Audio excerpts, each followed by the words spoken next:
him. Also, it's nice just to have the word bird in our title, because a lot of times I used to tell people I worked for Detroit Audubon, and they'd be like, oh, the car thing? And I was like, no, like birds. So yeah, it's just nice to have the word bird in our title. It actually tells people a little bit more about what we do.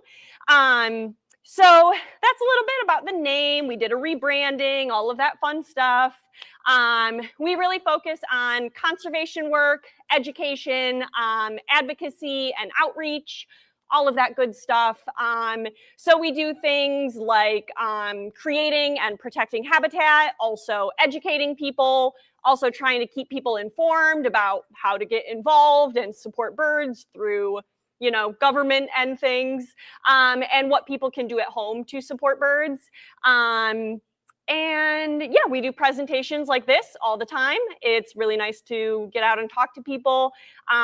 This is one of our basic presentations, just like an introduction to birding. But we also do presentations on like specific conservation work, or one of my favorites is just talking about like gardening for birds. A lot of like native plants and stuff like that, which is really fun. Yeah, and I think that's a little bit about Detroit Bird Alliance. Also, while I'm going through stuff, I'm super happy to answer questions as I go. So if you have any thoughts or anything, please just raise your hand. I'd like this to be more of like a conversation. So yeah, feel free to chime in. But I will get started. So why is birding a thing? Why do we look at birds more than we look at like mammals or reptiles or something like that? And there's a couple reasons. Birds are, among other things, you know, they're very colorful. They make a lot of noise, which is kind of different than, like I said, mammals, reptiles, all of those. There's a lot of different birds. They're very abundant. They're all over the place. And a lot of them have adapted to like the man-made landscape.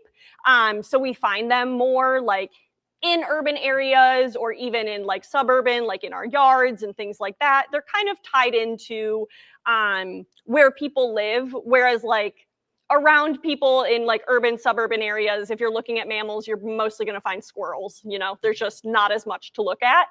The other thing with birds is that they you're able to get a little bit closer to them. And I think that's because like birds know that we can't fly. And they know that like they can fly away from you very quickly. So like, I don't know, they're just not as skittish as like some other animals. You know, if you kind of like get close to a deer, like it's gonna get scared off from you pretty quickly. Or like, I don't know, any other little critters you might find in your yard. They're not gonna stick around. Whereas like you can get kind of close to like a robin or cardinal or birds of that nature. So yeah, I do just find it kind of interesting that, you know, we have birding, but we don't have like mammaling or other things like that. So I'm gonna go through kind of these different tools that we have for IDing birds. But I also wanna emphasize that like you don't need to name all the birds in order to enjoy them. I really like just enjoying like bird behavior. I don't think you need to know every species name, and I don't think you need to be always finding like the most rare species in order to enjoy birding.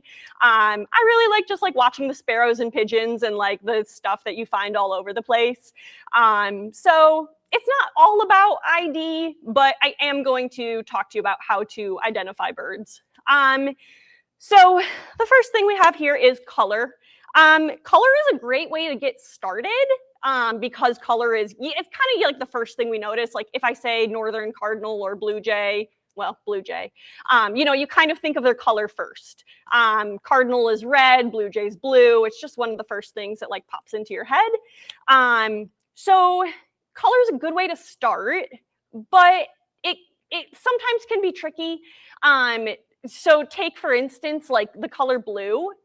Most birds are blue because of the structure of their feathers and not actual pigment, which means that the blue sometimes doesn't look very blue. So if you have like not the best lighting, a bird that is blue is not going to look very blue. Also, things can just be like backlit, like this picture here. Like sometimes you just see the silhouette of a bird and you can't get any color. So I just recommend trying to kind of like, if you are you know, doing some prep for like learning birds, trying to do some identification, like not depending on color. But if we are going to think about color, I'd like to kind of talk about how like there's a lot of words that like birders will use for different bird colors that you commonly see. So like a yellow wash is like, oh, just like a little bit of yellow on it. Like this bird, the eastern phoebe there, has like a yellow wash on its belly.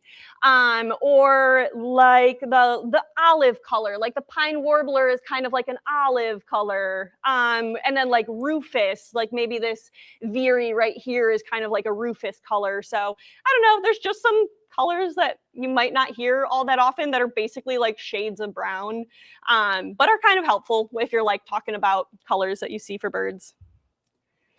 There's also different patterns that you're going to see. So there's like speckles and streaks and barring, just something to pay attention to. The barring is more of like horizontal lines that you like on this Cooper's hawk, more of like horizontal lines kind of on there. Whereas like the streaks would be a little bit more like what you see on the red-tailed hawk. There's also like kind of like on this song sparrow, there's some streaks and even like a darker color in the middle. So just paying attention to those details.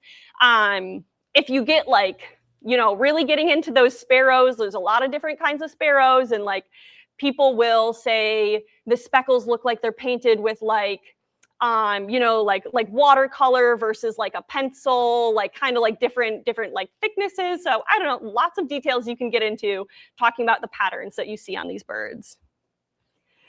There's also iridescence. So there's a bunch of different birds that we have around here that have kind of that like metallic-y look to them, which can be something helpful.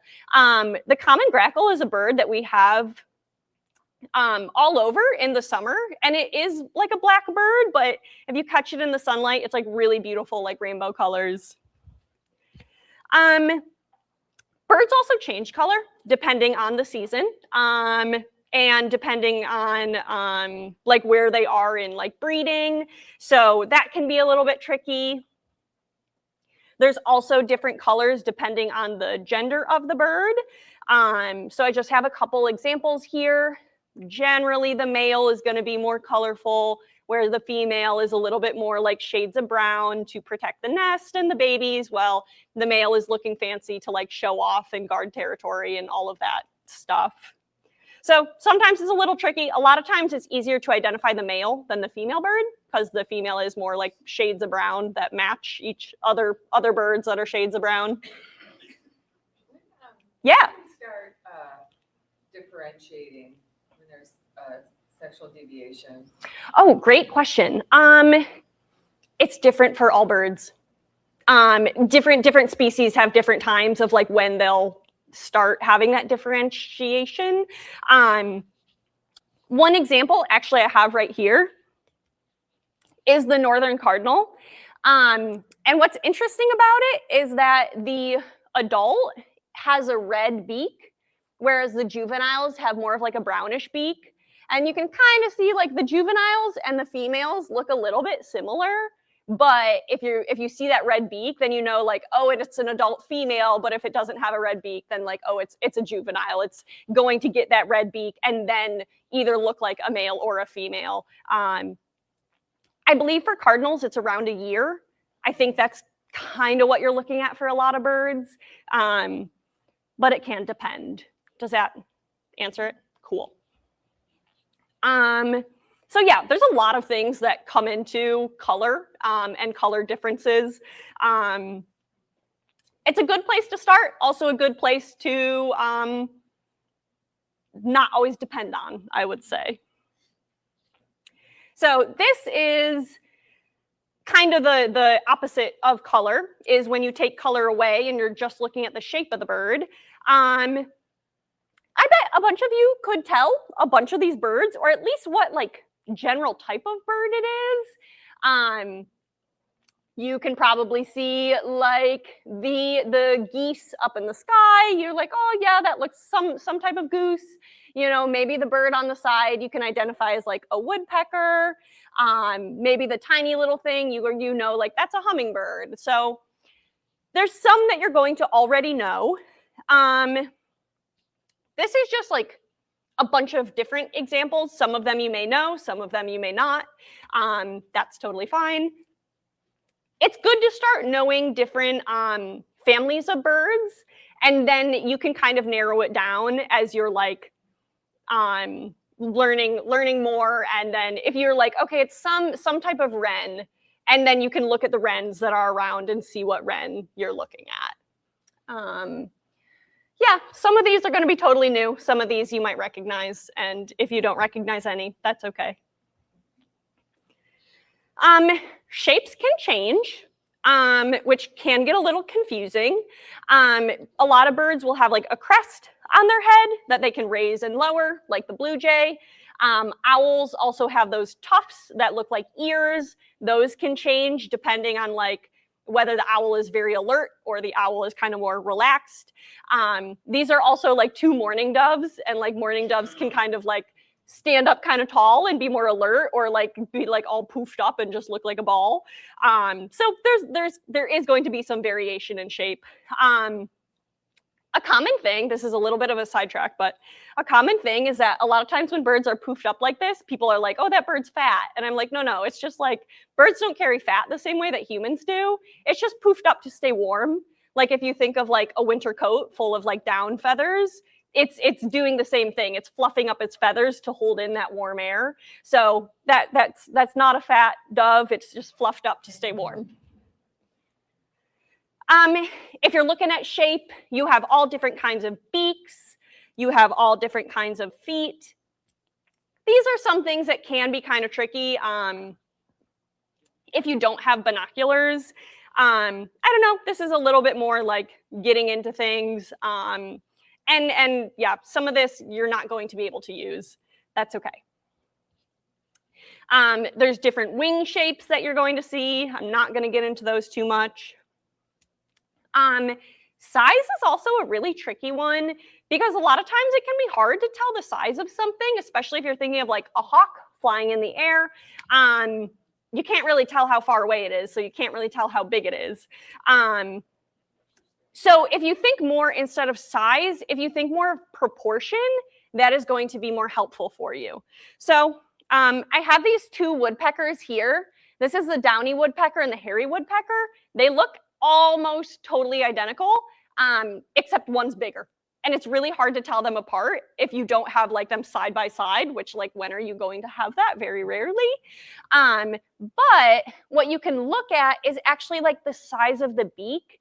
So on the downy woodpecker, you see the beak is like half of the like width or length of the head.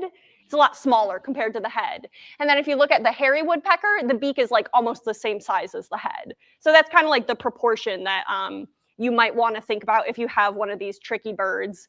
Another example is the Cooper's hawk and the sharp-shinned hawk.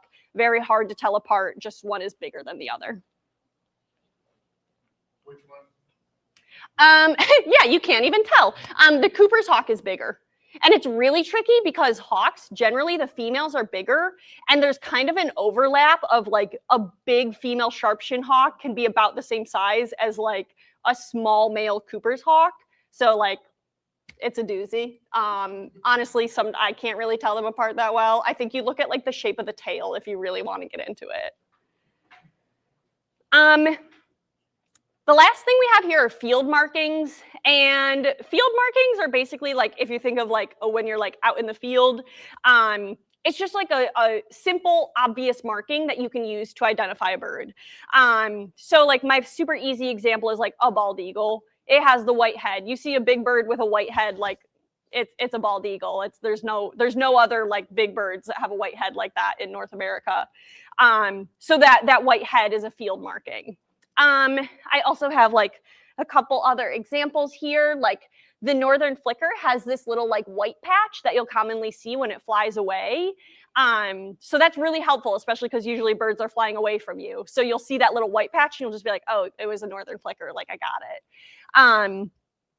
Another one kind of similar is the dark-eyed junco, has these two white edges to the tail. So you see those two little white edges when it's flying away from you and you're like, oh, dark-eyed junco, that makes sense.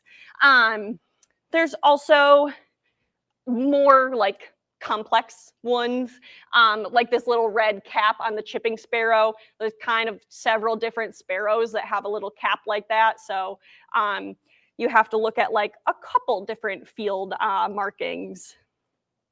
And so there's all these different parts of the bird that can be different colors, and you kind of put all of them together and you can figure out what bird you're looking at. These little details are more important for like some birds that are really hard to identify, such as the sparrows or the warblers or like little shorebirds. Those are the worst. So you don't have to get into these too much, but if you learn some of the general terms, it can be helpful. Like the rump is kind of like the little like butt spot right above the tail. The wing bars are sometimes little stripes on the wings. The nape of the neck is like the back of the neck. Throat, breast, belly, eyebrow, crown, top of the head, and an eye ring is when there's like a color all around the eye. Those are just like a couple helpful markings that are commonly seen. So this is an example of all of our eastern sparrows and all of their different face markings. So you can see that it gets pretty complicated. A lot of them look pretty similar, and like I couldn't identify all of these birds. I could identify maybe like 4 of them. So don't be intimidated by that, but just know that like there's a lot of sparrows and they all look little similar but a little different. I just have this example of the blue-headed vireo, and it has the little look of having glasses on it because it has like a little eye ring and then like a little like stripe, kind of like what would be like over the nose. So that's an example of like glasses.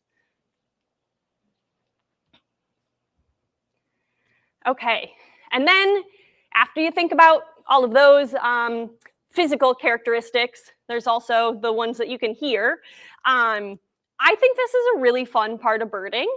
I recommend getting into it. It's really nice because you can like hold on to your coffee or your drink and not have to like lift up your binoculars, and you can just listen and enjoy. It's also really nice because there's a really helpful app. The Merlin Sound ID app is really fun, great for learning. You can just use that app and like it lights up when you hear the bird and it tells you what bird is singing, and it's a great learning tool. And I think it's super fun to be like walking around and hear a bird and be like, oh, a white-throated sparrow. They're migrating through. That's so lovely. And like, it's just like very nice. So these are a couple examples of mnemonics that you can use. They're helpful for some people and not as helpful for other people. So like this one that we have in the corner is the yellow warbler, and it says, sweet, sweet, sweet, I'm so sweet. And that can be really helpful for people, or maybe that's not helpful. And you just want to like listen to the sound of the bird and figure it out that way. But I recommend learning different calls and songs. Sometimes they can feel overwhelming, but it's I think it's worth like working through. One note, songs are generally longer. And songs are used usually for like showing territory or attracting a mate, whereas calls are generally shorter, and calls are more for like other types of communication, like cardinals, when they're in a little mated pair, they use chip calls back and forth constantly just to be like, I'm here, where are you? I'm here, where are you? And they just chip back and forth all day. It's crazy. So calls and songs are a little different. There are some birds where their call is longer than their song, like the black-capped chickadee. Black-capped chickadee does a song that's more like 2 notes. And then for the call, it actually says its name. It says chickadee-dee-dee. And what's really interesting is scientists have found that the number of like dee-dees at the end of the call actually is a way of telling other birds the like urgency of the situation. So like if it's a very dangerous predator, there's more DDs at the end. If it's just kind of like a whatever predator, it'll just say like D once or twice. And the same if there's like a really good food source, like more DDs at the end. And if just like subpar, then like fewer DDs. So really cool bird communication. This is another favorite tool of mine because once you start learning a little bit about bird habitat and behavior, you can look really smart and like you're really good at like knowing different birds. I will always have people be like, oh my God, I saw a hawk sitting on the like telephone pole in the freeway. And I'm like, red-tailed hawk. It's generally the only hawk that does that behavior. So you kind of always know it's that hawk and then you just look really smart. Also, if somebody was like, oh, I was at a cafe and there were little birds bouncing around, I know those are house sparrows. There's no other sparrows that do that. Similarly, one more example, the nuthatch usually goes like down the tree, actually like head first, upside down. So if you see a bird doing that, you're like, oh, it's a nuthatch. So looking at behavior is super helpful. Similar with habitat, it's really helpful if you're going somewhere new to just like kind of like familiarize yourself with what birds are going to be there. I recommend using that Merlin Bird ID app. You can put in the date and the area that you're going to be at, and it will tell you what birds are likely. Super helpful. And then you kind of know you're more likely to see like a scarlet tanager than a summer tanager, and you can kind of be on the lookout for that. There's different flight patterns you can look at. That is helpful. You know, if you see a bird that's like not flapping at all, just soaring in the sky, it's a turkey vulture. That's what they do. If you see a bird that has like a more like undulating like flight pattern, it's probably like a woodpecker or a goldfinch. So more just like little things you can learn to put it together to figure out what bird you're looking at. This is a list I put together of all the like descriptor words you can use for like different feeding behavior. Just a big list. And yep, you can just learn to identify these behaviors and kind of look for them. And it's very helpful for figuring out what bird you're looking at. Binoculars. I'll talk about this briefly, but I don't have binoculars for you guys to use right now just because we're a little bit limited on time. So the big thing with binoculars is that most of them have like the little knobs on them that go against your eyes. And basically what these do is put your eyes like the proper distance away from the lens. So if you are wearing glasses, you are going to have them tucked in. If you're not wearing glasses, you pull them out. Helps to put your eye like that right distance away. Super big, super important. Sometimes like a lot of people are just missing that one thing and they're like, I can't get these binoculars to work, and it's just this part. Another thing when using binoculars is a lot of people have the tendency to like look down and like then look up. You want to be like staring at the thing that you want to look at and bring the binoculars right up to your face, or else you're going to get lost. You're going to be like, where is it? And then if you keep your face like directly on it, you're more likely to be looking right at the thing that you're trying to identify.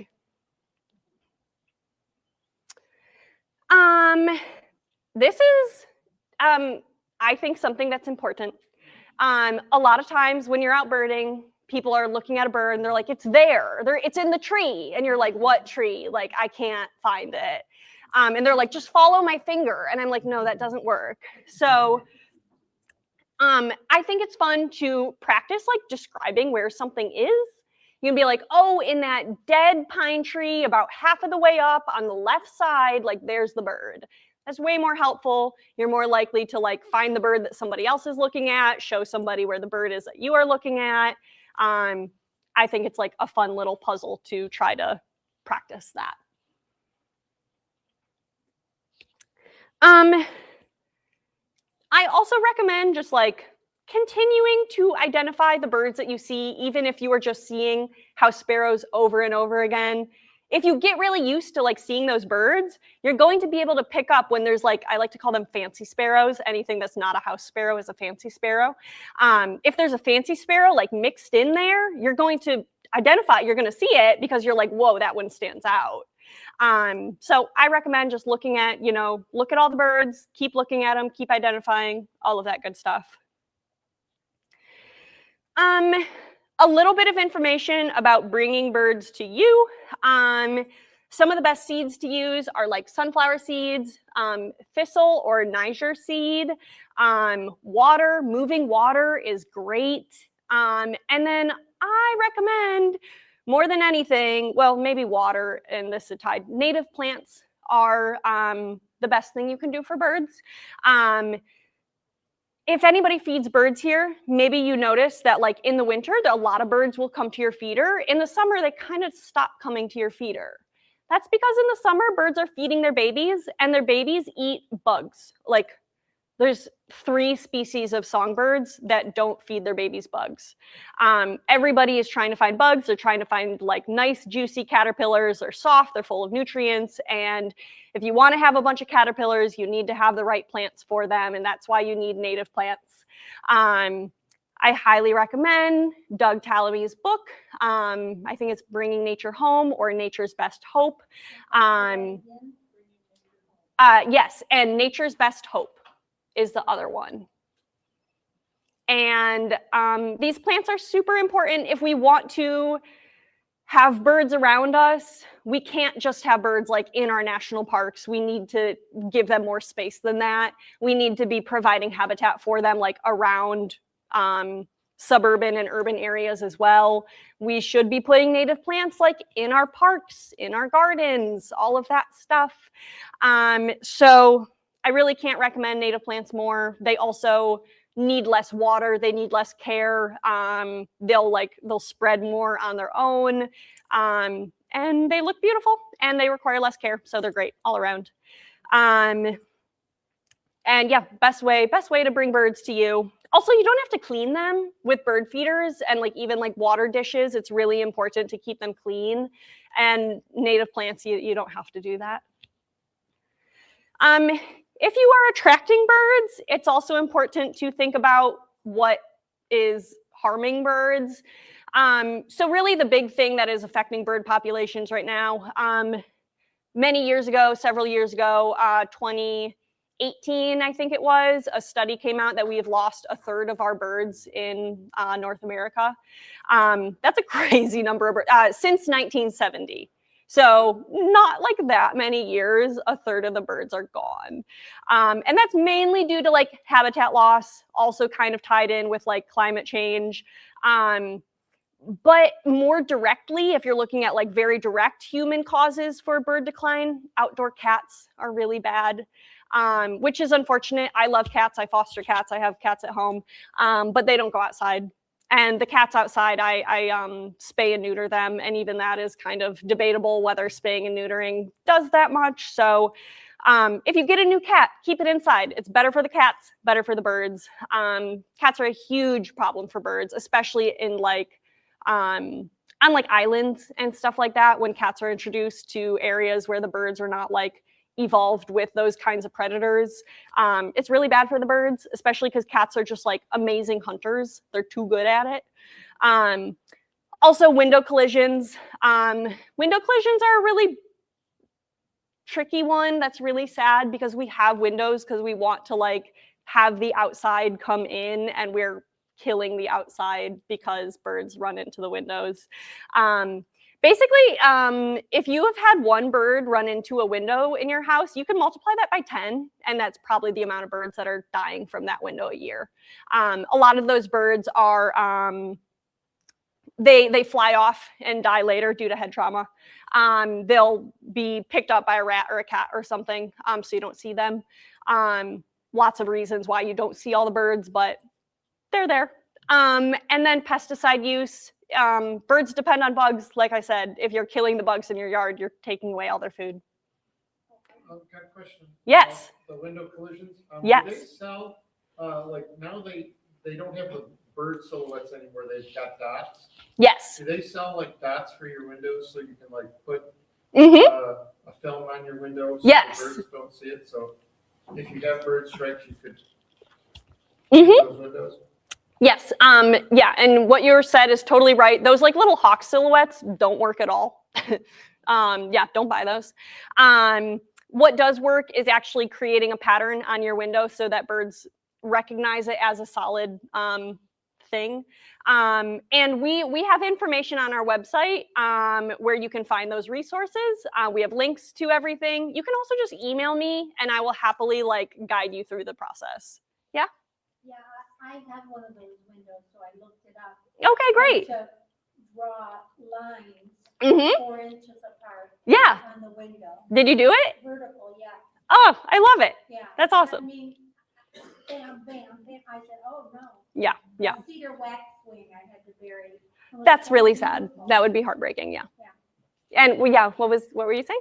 I just with all these wildfires, so I was thinking of all the migratory birds that are up in Canada Mm-hmm. in the summer and how devastating that could be to the population of the migratory birds. Time will tell it in the bird counts and stuff, but Mm-hmm. also the smoke. I mean, I was really thinking about that with just the fact that we had to stay inside and shut the windows. Like, how could birds process that smoke? I think it would affect their lungs just like it would some other mammals. Yeah. And then the third thing that it really upsets me every year, my least favorite holiday, I'm sorry, because I had dogs and I had cats now.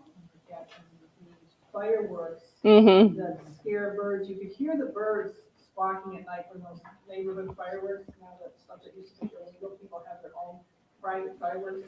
It's been great to see fireworks all over at once to compete with each other, and it's just resounding back and forth. And I heard these birds in the trees squawking, and in cities afterward, they've had like thousands of dead birds hitting buildings.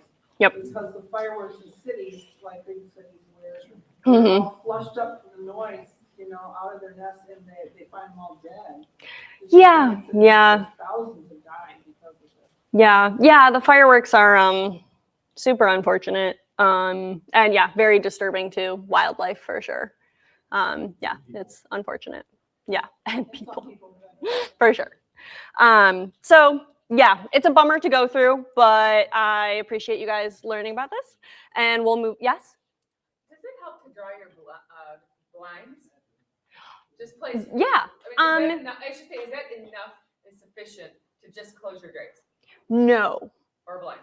So that is a great question because the windows are kind of complicated because it's kind of a double issue of light and windows. And for residential buildings, you're more looking at just the windows. But if you're looking at like big cities and like those skyscrapers, that is when the lights become a problem because birds migrate at night and they use the moon and the stars to map their way and to navigate. And so when you have these big lit up buildings, it like jams their navigation system and then they just circle these buildings and it's bad. They die. So yes, it's kind of a twofold problem. It is helpful at home to reduce the amount of like light that is coming out from your house. There's different like light fixtures that are helpful for like having like downward facing light or like not light that's just like glowing up into the sky. So it is helpful to draw the blinds because you are just kind of like reducing that like nighttime glow. But a lot of what birds see when they're hitting windows is the reflection. And so if you still have that reflective glass on the outside, they can still be like, oh, that's a tree, but it's a reflection of a tree and they fly into it. So if you do put anything on your windows, it should be on the outside or else you still have that reflection issue. So yeah, if you could draw the blinds on the outside, that would work. But I don't think they usually work that way. But yeah, great question. Yeah.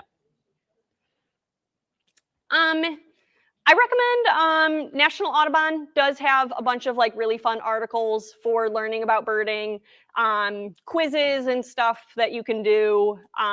So I recommend just like visiting their website. These are a couple websites where you can just find fun resources for exploring birds and birding.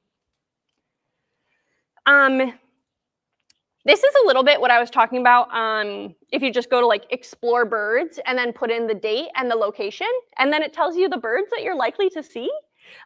which I think is so helpful. You're like, oh, you're probably going to see a robin, and you're like, okay, and you see a robin.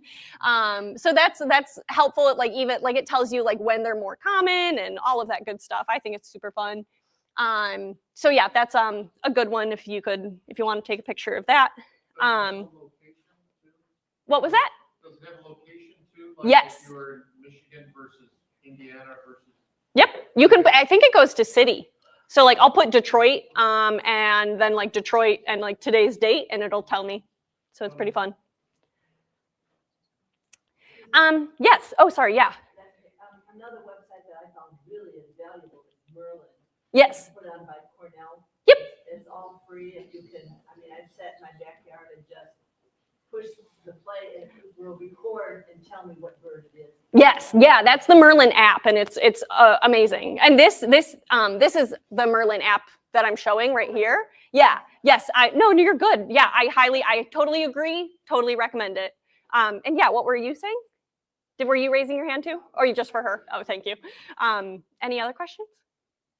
Okay.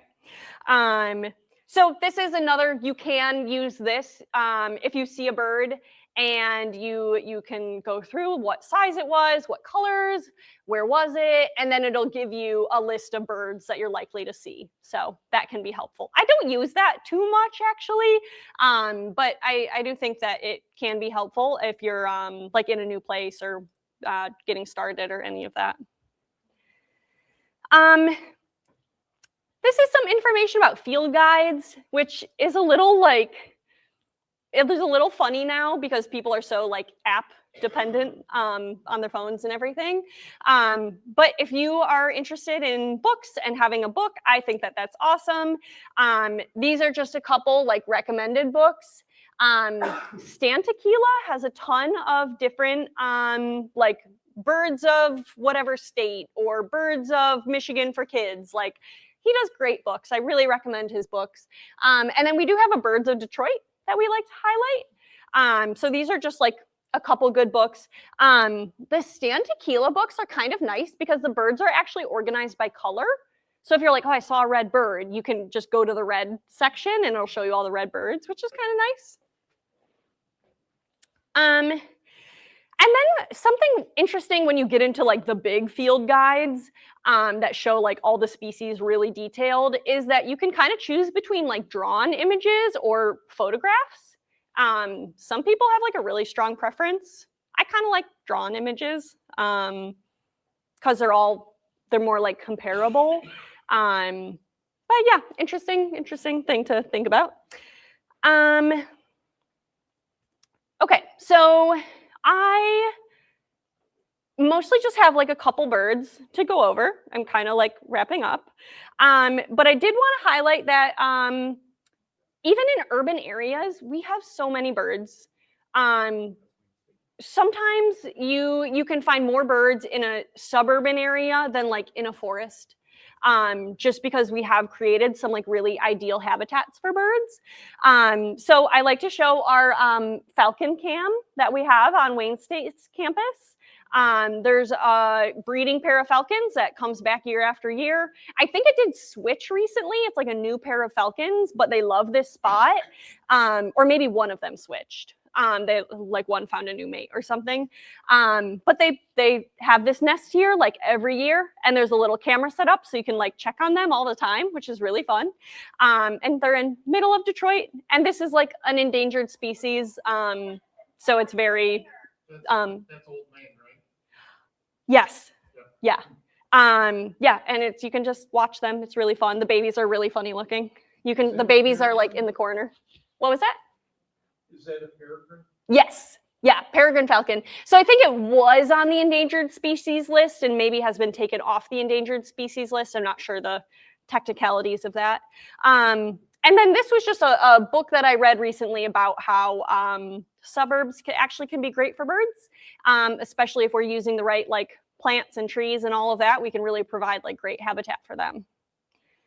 So then I just wanted to go, I think I only have like 8 birds here that are just like some of the very most common birds you're going to see just to get you started. And this is the house sparrow that I have mentioned before. This is the most common sparrow that you're going to see. Whenever you see like a little brown bird, it's probably a house sparrow. The male and female do look different. So the male has like a little bit more of like the reddish color and then like some like black and white, whereas the female is more like shades of brown. So they do look a little bit different. The sparrow is also known for being seen in like little groups, so that can be kind of helpful to identify them. If you see like a single sparrow all alone, it's a little bit more likely that it's like a fancy sparrow. And like I mentioned before, if you just like get really good at identifying these sparrows, you're gonna know when something else shows up. Also interesting, these are an invasive species. These are not a native species to the US. Unfortunately, they were brought over actually as a like pest control method for eating bugs that were eating crops. And then the birds started eating the crops. So really wasn't thought out, really bad on humans' part. Unfortunately, these birds are also kind of aggressive. Even though they're really little, they will take over like other bird nests and just like nest on top of them. So yeah, they do a little bit of damage. And that's unfortunate. But it's not the bird's fault. It's humans that brought them over. This is another invasive species that we have. This is the European starling. There was like a rumor started that these birds were brought over because they were mentioned in one of Shakespeare's plays. Apparently there was like a story about some guy that wanted all of the birds in Shakespeare's plays to be brought over to Central Park in New York. But some sources have said that that's not true. So I don't know what the story is for these birds, but starlings were brought over and they have flourished. They sometimes have the speckled pattern on them and then sometimes they don't. And that's actually because they go through a molt and they get the fresh feathers have that little like white tip on them. And then that tip actually just like wears off throughout the year and then they become like all shiny black. So it's actually just like one molt that just kind of like changes color over time. Starlings are also an amazing mimic. If you ever want to entertain yourself, you can look up starling videos of them like mimicking humans. They can like say human words. If you ever hear like babbling in a tree and you're just like, whoa, what is that crazy like robot sounding thing? It's likely a starling.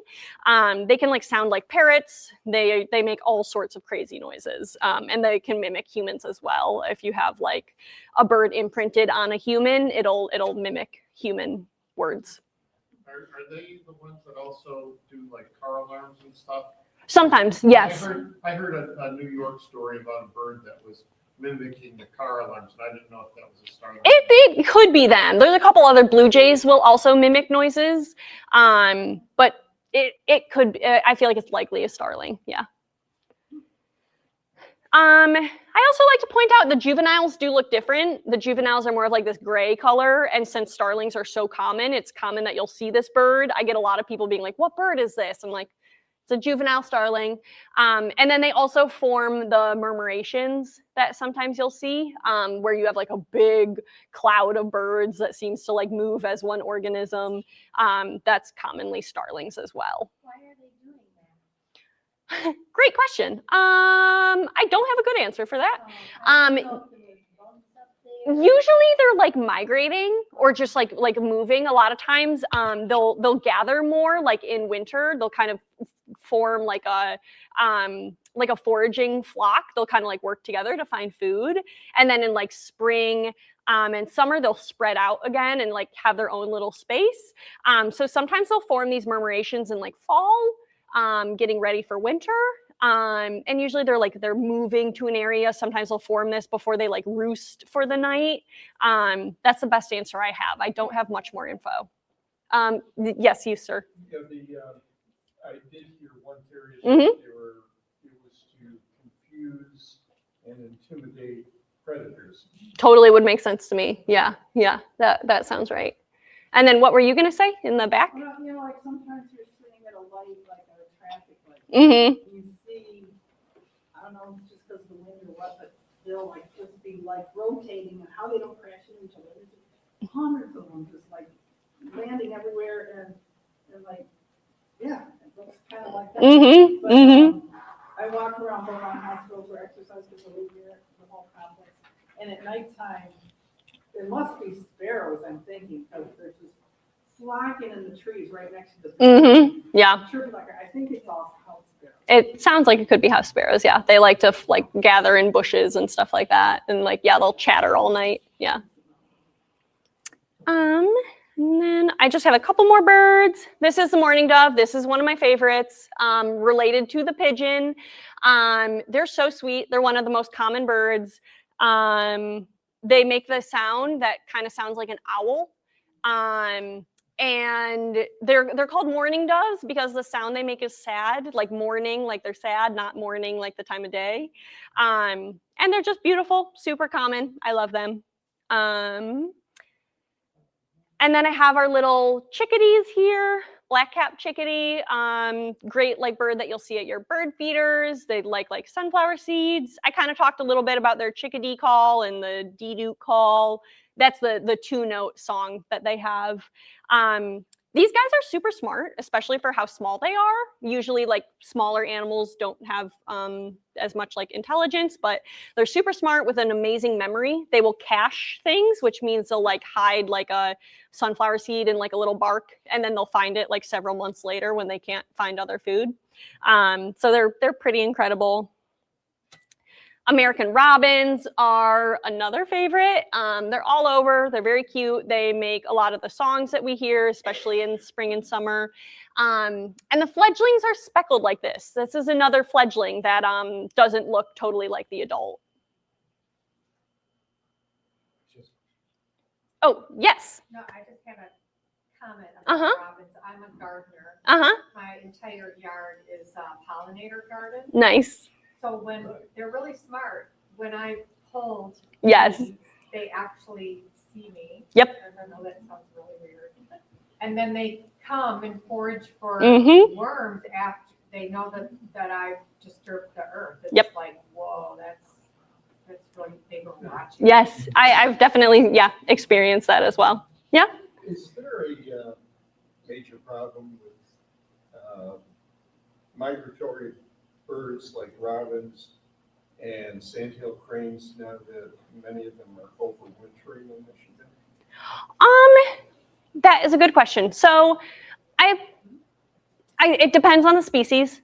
Robins, interestingly enough, are a migratory species, but they are a short distance migratory species. So we actually have robins year round. They're just like a little bit harder to find in the winter because they're more dispersed. But they're here. So robins have not like changed their behavior much. Sandhill cranes, I have heard about that a little bit, and like red-winged blackbirds I now like see staying the winter. I think it's a little bit early to say if there's any problems from that. But it's definitely like a little bit scary to see these like big behavior changes. There's some problems with the Canada geese, which also Canada geese eat grass. And they like short grass. So when we make turf grass lawns, we're making just like a big, perfect like goose habitat. And then we're like, why are the geese pooping everywhere? And we're like, well, you made goose habitat. Like if you want less geese, you have to like plant other plants. So I like to emphasize that. But there are, I think, some weird things happening with migration because of climate change. Yeah. Have they noticed, because I know in the last couple of years, they'll ask us to do lights out during migratory times. Have they noticed if it's had any benefit or if people are observing that? You can see that definitely like on the small scale. Like they turn off the 9/11 lights, like sporadically so that the birds that are circling will disperse.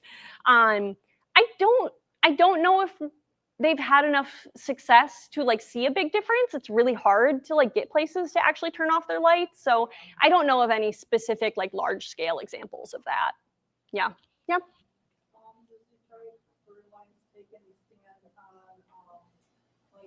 There's been different times where hunting mourning doves and sandhill cranes has come up because they thought it was easier for young kids to hunt them.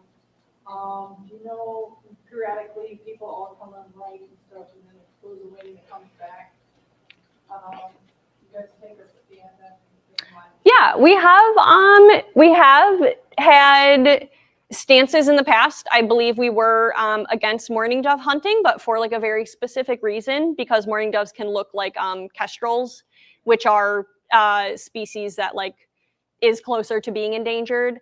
It really depends on the species and what the science says. We're totally pro hunting. I think hunting is wonderful. If you eat meat and you're against hunting, that really doesn't make sense. Hunting is a great way to get meat. So I have a strong opinion on that. But there are like, you shouldn't be hunting endangered species. And that's why we have like the DNR, like monitoring all of that. And we do work closely with the DNR as well. But yeah, we have been against, there has been some like hunting things that have tried to happen that sometimes we're for and sometimes we're against.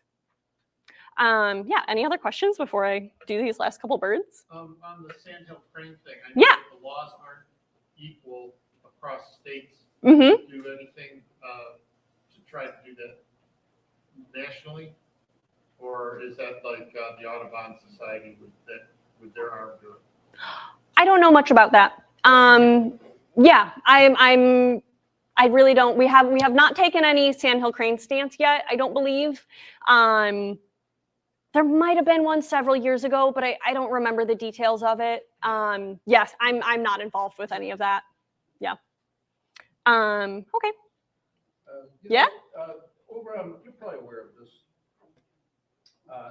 Two things. Mm-hmm. When I was in Colombia, they advertise and everything, that they have the most diverse species of birds anywhere on the planet. Mm-hmm. And I believe that's probably true. But that, on Belle Isle, I know I witnessed this recently. I couldn't tell you what month, but they during a couple certain times during the year, they have these like nets strung across. The birds they trap that way, and they have bands, and they're banding them or read the band that's already on there, and they're studying their migratory patterns, I guess, or they're studying something. But it was fascinating to watch how they just get that and Yep, that's Alan Chartier is doing the banding on Belle Isle, which is very cool. Right. So you're work with that, or yeah, I'm aware of it. We don't work with it too much, but it's a great way to learn and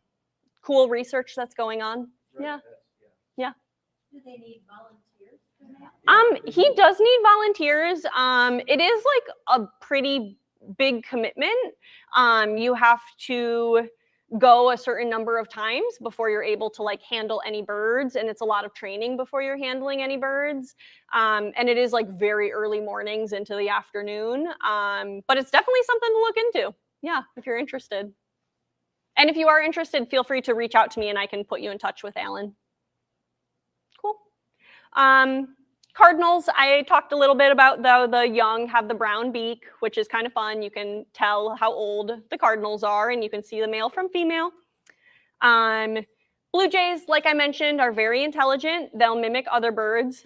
There's a somewhat common blue jay behavior where they will actually, if a bird feeder is really busy and there's a lot of birds at the feeder, the blue jays will make a hawk call, which the birds are scared of, and all the birds will fly away because they're scared of the hawk.